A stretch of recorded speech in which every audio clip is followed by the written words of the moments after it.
जो कह रहे हैं बालक बुद्धि को क्या आप कम आंक रहे हो? बालक बुद्धि थे, लव कुश बालक बुद्धि थे ना, बालक ही थे। श्री राम की सेना का अश्वमेध रोक लिया था, बालक ही थे। श्री राम भी प्रभु जो थे वो भी बालक ही थे जब उन्होंने खरदूषण का वध करा था। पेपर लीक नहीं रुकवा पाते, राम मंदिर की छत लीक होती है वो नहीं रुकवा पाते, एयरपोर्ट जो गिर जाते हैं, टर्मिनल की छतें गिर जाती हैं वो नहीं रुकवा पाते, तो ये क्या रुकवाएंगे? कुछ नहीं है, हवाई बातें। बिहार में पिछले 10 दिनों में 7 या 8 पुल गिर चुके अब तक, वो नहीं रुकवा पा रहे, उसके ऊपर जबान भी नहीं खुल रही।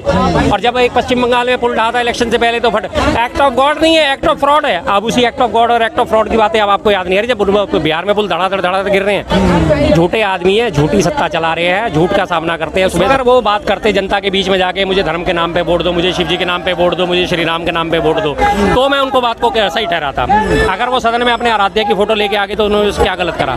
जब आप पूरे बीजेपी वाले जय श्री राम का नारा लगा सकते हो तो शिव जी भी हमारे पूजनीय है। कोई शैव संप्रदाय का होता है, कोई वैष्णव संप्रदाय का होता है, कोई श्री राम को मानने वाला होता है, कोई श्री दुर्गा माता को मानने वाला होता है। जैन अपने कोई जैनों में भी 2 वो होते हैं, श्वेतांबर दिगंबर, इनमें भी 2 धर्मों को माना जाता है। तो जो भी है आपका हर कोई अपने स्वतंत्र है ना मानने के लिए। नरेंद्र मोदी जी ने उन्हें एक बालक बुद्धि कहना शुरू कर दिया है, आप कैसे देखते हैं नरेंद्र मोदी को, एक विपक्ष के नेता को बालक बुद्धि कहते हुए? जो कहने वाला है वो खुद ही कमअकल है, खुद ही बंद बुद्धि है। जो कह रहे हैं बालक बुद्धि को क्या आप कम आंक रहे हो? बालक बुद्धि थे, लव कुश बालक बुद्धि थे ना, बालक ही थे। श्री राम की सेना का अश्वमेध रोक लिया था, बालक ही थे। श्री राम भी प्रभु जो थे वो भी बालक ही थे जब उन्होंने खरदूषण का वध करा था, जब उन्होंने महर्षि वशिष्ठ अपने आश्रम में लेके गए थे, ठीक है जी, वो भी बालक ही थे। नचिकेता जो है वो भी बालक ही थे, ध्रुव है वो भी बालक ही थे, हमारे ग्रैंड मास्टर जो है वो भी बालक ही थे, हमारी 13 साल की लड़की जिसने एवरेस्ट फतेह करी वो भी बालक ही है। बालकों को आप कम कैसे आंक सकते हो? बालक ही तो देश का भविष्य होते हैं और आप कह रहे हो कि बालक बुद्धि है। आप जिनको कह रहे हो बालक बुद्धि है, वो बालक बुद्धि आगे चल के आपकी जो है बुद्धि भ्रष्ट करने वाला है। मोदी जी 400 पार का वादा कर रहे थे, वो सीटें आ नहीं पाई, तो क्या लग रहा है आपको खींच निकाल रहे हैं मोदी जी इसके द्वारा? वो बौखला गए हैं, बहुत बुरी तरह बौखला गए हैं। बड़े जबरदस्त तरीके से नारा दिया था 400 पार हो जाएगा, इस बार तो कांग्रेस दूरबीन लेके भी ढूंढने से नहीं मिलेगी। अब उनकी दूरबीन भी फट गई, दूरबीन भी टूट गई, लेंस भी खत्म हो गए और उन्हें दिख भी गया। 303 सीटों से घट के आज 240 सीटों पे आके बैसाखी के सहारे ले लेके सरकार चलानी पड़ रही है। लोगों के नखरे सहन करने पड़ रहे हैं। हर सुबह शाम उन्हें डर लगा रहता है कब मेरी सरकार से समर्थन वापसी ना हो जाए, कब मेरी सरकार से समर्थन वापसी ना हो जाए, तो उसी की वो खींच उतार रहे हैं। अमित शाह जी बड़े जोर शोर से बयान दे रहे हैं इस बार तो कांग्रेस डबल डिजिट में भी नहीं पहुंचेगी, दिखेगी भी नहीं। वो डबल डिजिट में देख लो आप, पिछली बार 52 सीट थी, इस बार 99 सीट ले आई।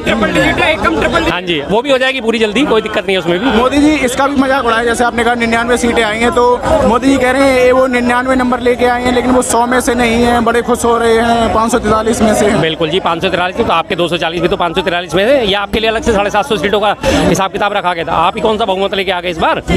वो तो प्रशासन ने और हेरफेर ना करी होती। अभी 8 सीटों पर रिकाउंटिंग होनी बाकी है, जिसमें से 3 सीटें बीजेपी के खाते में गई हैं। अगर उनका चुनाव सही निकल आया, रिजल्ट उनका सही निकल आया, जो उसकी धांधली के आरोप है वो सही साबित हो गए, तो वो 3 सीटें भी जो है भाजपा की झोली से निकलेंगी। अभी तो टोटल 8 सीटों पर रिकाउंटिंग के आदेश हुए हैं, जांच चल रही है उनके ऊपर, 3 सीटें और कम होंगी आपकी। एक बात कही जाती है कि बीजेपी हमेशा हिंदुत्व वाली बात पॉलिटिक्स करती है, और कहीं ना कहीं इस बार राहुल गांधी जैसे संसद भवन में शिव जी की फोटो लेकर आए, तो कहीं ना कहीं वो बीजेपी की राह पर नहीं आ रहे हैं, आपको लग रहा है? नहीं, अगर वो बात करते जनता के बीच में जाके मुझे धर्म के नाम पे वोट दो, मुझे शिव जी के नाम पे वोट दो, मुझे श्री राम के नाम पे वोट दो, तो मैं उनको बात को कैसा ही ठहराता। अगर वो सदन में अपने आराध्य की फोटो लेके आगे तो उन्होंने क्या गलत करा? जब आप पूरे बीजेपी वाले जय श्री राम का नारा लगा सकते हो तो शिव जी भी हमारे पूजनीय है। कोई शैव संप्रदाय का होता है, कोई वैष्णव संप्रदाय का होता है, कोई श्री राम को मानने वाला होता है, कोई श्री दुर्गा माता को मानने वाला होता है। जैन अपने कोई जैनों में भी 2 वो होते हैं, श्वेतांबर दिगंबर, इनमें भी 2 धर्मों को माना जाता है। तो जो भी है आपका हर कोई अपने स्वतंत्र है ना मानने के लिए। अगर वो शिव जी के कई सारे पोस्टर दिखाए और एक बात की कि अभय मुद्रा की, और कहा कि ये कांग्रेस का निशान है जी, तो आपको नहीं लग रहा है ये चीजें पहले नहीं हो रही थी, अब ये कांग्रेस कर रही है? देखिए, अभय मुद्रा क्या होती है? हाथ दिखा के आशीर्वाद देना, तो उसमें कोई गलत क्या है? अगर वो कांग्रेस का निशान है पंजा, तो ये भी तो कमल को लक्ष्मी जी से जोड़ के दिखाते हैं। ये भी तो कहते हैं जी कमल जो है लक्ष्मी जी का स्वरूप है। कमल बाकायदा उन्होंने तो G20 में भी अपना जो लोगो बना के कमल का ही बना दिया था। क्यों बनाया था? आपने जब यूज करा तब कोई बात नहीं, अगर कोई और करने लगे तो आपको बड़ी परेशानी हो जाती है। ऐसे थोड़ी चलता है। तो आपको लग रहा है कहीं ना कहीं उनका जो टॉपिक है हिंदुत्व के ऊपर वो ज्यादा प्रभावी बन रहा है राहुल गांधी का? देखिए, राहुल गांधी जी का हिंदुत्व के मुद्दे पर कोई टॉपिक है ही नहीं। मैं सारी कांग्रेस का आज तक का 138 साल के इतिहास में कांग्रेस ने कभी धर्म के आधार पर राजनीति करी ही नहीं। उन्होंने आज से करीब 30-40 साल पहले भी इंदिरा जी के टाइम में जो आपने नारा सुना होगा, जात पर ना पात पर, इंदिरा जी की बात पर मोहर लगेगी हाथ पर। उन्होंने धर्म का सहारा नहीं लिया था, उन्होंने तो जाति पाति को भी हटाया था कि जाति भी हटाओ, पाति भी हटाओ, और जो है अपने उसके बाद सिर्फ इंदिरा जी की बात पर मोहर लगेगी हाथ पर, ये नारा दिया था ना। उन्होंने कभी धर्म को बीच में नहीं लेके। बीजेपी जो है 6 अप्रैल 1980 को बीजेपी की स्थापना हुई, 10 सालों तक इनका कोई वजूद नहीं था, कहीं से कहीं ये किसी तरह से कहीं गिनती में नहीं आए, लगे रहे, संघर्ष करते रहे। अल्टीमेटली इन्होंने जब 90 में मंडल की राजनीति शुरू हुई, मंडल कमीशन आया, तब इन्हें लगा कि हम क्या पकड़े, तब इन्होंने जाके मंडल की राजनीति शुरू करी। 1990 में सोमनाथ से अयोध्या की रथ यात्रा निकाली, और जहाँ जहाँ से जिस एरिया से वो रथ यात्रा गुजरी, उसी एरिया में जाके हर जगह दंगे फैले। तब इन्हें दिख गया कि धर्म का मुद्दा हमारे लिए कितना महत्वपूर्ण है, और 91 में इन्होंने इतना बरकरार के लोगों को, और 92 में जो बाबरी मस्जिद वाला कांड हुआ था वो परिणति लेके गया। उसके बाद इन्हें 93 में थोड़ी बहुत हल्की सी फिर भी इन्हें शिकस्त ही मिली, नहीं आ पाए सत्ता में। राहुल गांधी के बयान को जैसा कि आपने देखा होगा, बयान कुछ और था, मीडिया कुछ और प्रेजेंट करती है, बीजेपी आईटी सेल। और क्या रणनीति उनकी, कोई एक खास रणनीति है ताकि राहुल गांधी को फिर से बदनाम किया जा सके, जैसे वो पप्पू कहते थे? बिल्कुल बिल्कुल, हकीकत है, ये बात सही है। पूरा का पूरा बीजेपी और पूरा उसका आईटी सेल प्लस सारे चैनल्स वाले, पत्तलकार सारे चैनल वाले टोटली उनकी इमेज डिस्ट्रॉय करने के चक्कर में लगे रहते हैं। आपको याद होगा जो सोना बनाने वाला बयान जो था वो मोदी जी ने दिया था 2013 में। मोदी जी ने गुजरात में, जब गुजरात के आलू व्यापारी जो थे और पेप्सिको कंपनी जो कि लेस चिप्स बनाती है, उनके बीच में करार हुआ था, तो वो करार कंपनी ने रद्द कर दिया था। उनके आलू खरीदने से मना कर दिया था कि आपके आलू स्टैंडर्ड के नहीं है, हम नहीं खरीदेंगे।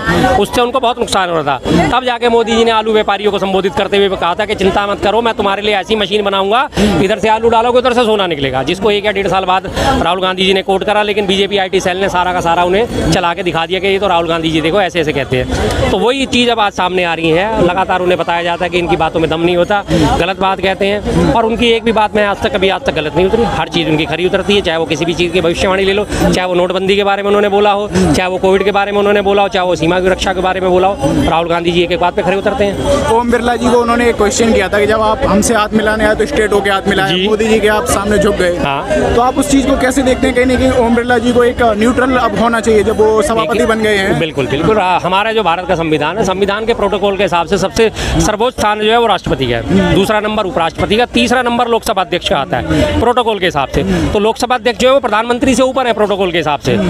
तो उस हिसाब से प्रधानमंत्री के सामने लोकसभा अध्यक्ष का झुकना जो है वो गलत है। शिष्टाचार जिसे कहा जाता है, प्रोटोकॉल कहा जाता है, उसके हिसाब से उनका झुकना गलत है। ओम बिरला जी ने ये कहा था कि मैं तो अपने बड़ों के आगे झुकता हूँ जो बराबर और छोटे होते हैं। ठीक है, आप बड़ों के आगे झुको, सदन से बाहर निकल जाओ, सदन से बाहर निकल के आप झुको, उनके पैरों में लेटो, लोट मारो, हमें कोई आपत्ति नहीं। सदन की गरिमा आप बरकरार रखो। सदन में जो है सर्वोच्च स्थान जो है वो उनका आसन है, बिरला जी का आसन है, जिसे संसदीय परंपरा के तहत सर्वोच्च स्थान प्राप्त है। आप उसका सम्मान रखो, आप उसके सम्मान के साथ खिलवाड़ नहीं कर सकते।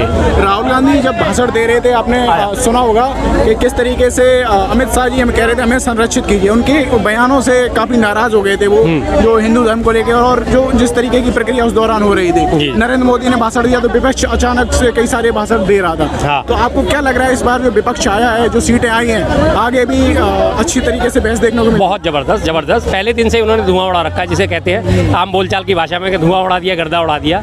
एक एक चीज़ का जवाब उन पे देते नहीं बन रहा है। महुआ मोत्रा जो खड़ी हुई भाषण देने के लिए, उन्होंने मणिपुर का जिक्र करा, और प्रधानमंत्री मोदी जी जो है वो सदन से बाहर निकल गए, वॉकआउट करके। जब राज्यसभा में जब खड़गे जी की अध्यक्षता में सारे के सारे विपक्ष ने वॉकआउट करा, तो सारे चैनल वालों ने चला दिया, अरे देखो देखो विपक्ष वॉकआउट कर गया, डर के भाग गया। जब महुआ मोत्रा भाषण देनी थी तब वो क्यों निकले प्रधानमंत्री? उसको तो नहीं दिखाया। इसी बात से पता चलता है कि चैनल वाले और ये न्यूज़ चैनल वाले कितने बायस्ड हैं। मणिपुर पर बोलने में थोड़ा सा कतरा रहे हैं मोदी जी को। बिल्कुल कतरा रहे हैं, क्योंकि वो जानते हैं वो आगे बरकरार रखना चाहते हैं। कुकी और मैतई समुदाय का आपस में जो हिंसा है, कुकी वहाँ पे थोड़े हैं, 32-33% है, मैतई समुदाय जो है वो 67% के करीब है, और 67% का जो समुदाय उन्होंने बीजेपी को वोट दिया है, इसलिए उनको चुन के लिया है। तो उनके अभय मुद्रा उनको दे रखी कि आप जो मर्जी करो, हम तुम्हारे साथ हैं। यूक्रेन की बात करते हैं, यूक्रेन का युद्ध रुकवा दिया, वहाँ का युद्ध रुकवा दिया, ये युद्ध नहीं रुकवाया जा रहा है। ये नहीं रुकवाया जा रहा, उनके बस की नहीं, वो जानते हैं नहीं रुकवा सकते। रही बात यूक्रेन की, सबने देखा है पापा ने वार रुकवा दी, कितने जबरदस्त मीम बने थे। हकीकत क्या है, पेपर लीक नहीं रुकवा पाते, राम मंदिर की छत लीक होती है वो नहीं रुकवा पाते, एयरपोर्ट जो गिर जाते हैं, टर्मिनल की छतें गिर जाती हैं वो नहीं रुकवा पाते। तो ये क्या रुकवाएंगे? कुछ नहीं है, हवाई बातें। बिहार में पिछले 10 दिनों में 7 या 8 पुल गिर चुके अब तक, वो नहीं रुकवा पा रहे, उसके ऊपर जवान भी नहीं खुल रही। और जब एक पश्चिम बंगाल में पुल ढहा था इलेक्शन से पहले, तो एक्ट ऑफ गॉड नहीं है, एक्ट ऑफ फ्रॉड है। अब उसी एक्ट ऑफ गॉड और एक्ट ऑफ फ्रॉड की बातें अब आपको याद नहीं आ रही, जब बिहार में पुल धड़ाधड़ गिर रहे हैं। झूठे आदमी है, झूठी सत्ता चला रहे हैं, झूठ का सामना करते हैं। सुबह क्या लग रहा है, जैसे अभी आने वाले कुछ चुनाव है, दिल्ली का चुनाव है, बिहार में चुनाव होने वाला है, कुछ लग रहा है इस बार जनता बदलेगी? बिल्कुल बदलेगी। जी, बिल्कुल बदलेगी। पूरी तरह बदलाव के मूड में जनता ने अपना इंडिकेशन दे दिया है, बदलेगी। राहुल गांधी ने एक अरविंद केजरीवाल के ऊपर भी कमेंट किया था। उन्होंने कहा था एक नेता हमारे जेल से बाहर आ गए, हेमंत सोरेन के बारे में कहा था। हाँ। और एक नेता अभी भी जेल में है। जी। तो क्या लग रहा है दिल्ली के चुनाव आने वाले, अरविंद केजरीवाल अभी भी जेल में है, जी। क्या लग रहा है मोदी जी उन्हें जेल में ही रखना चाहते हैं ताकि वो चुनाव ना लड़ सकें? बिल्कुल जी, बिल्कुल। वो इसलिए क्योंकि अभी पिछले विधानसभा जो अब हमारी लोकसभा के इलेक्शन हुए, इसमें जो दिल्ली का वोट परसेंटेज गया है वो 52 विधानसभा सीटों में जो है बीजेपी को वोट ज़्यादा मिले हैं। आया, एक मिनट आया बस। 52 विधानसभा सीटों में जो है बीजेपी को ज़्यादा वोट मिले, तो उसकी वजह से वो गदगद है। उन्हें लग रहा है कि अब तो दिल्ली में हमारी पकड़ होगी, 7 सीटें इनके हाथ में आई गई हैं, तो उसके हिसाब से इन्हें लगता है अब तो दिल्ली में बीजेपी जो जीतेगी, हर हालत में जीतेगी, तो इसलिए वो केजरीवाल साहब को अंदर ही रखना चाहते हैं। अब बाकी देखिए न्याय व्यवस्था क्या करती है। अगर जुडिशरी में जंग नहीं लगा हुआ, जुडिशरी को दिमक नहीं खा गई, तो शायद न्याय हो जाए। तो आपको लग रहा है मोदी से धीमे धीमे लोगों का जो भरोसा है जिस तरीके बहुत पहले उठ चुका था, ये तो अभी भी जो है जिसे कहते हैं ना दीमक लगी चौखट होती है, उसे अगर एक टक्कर मारो तो वो नीचे गिर जाती है, बस वो हालत इनकी हो चुकी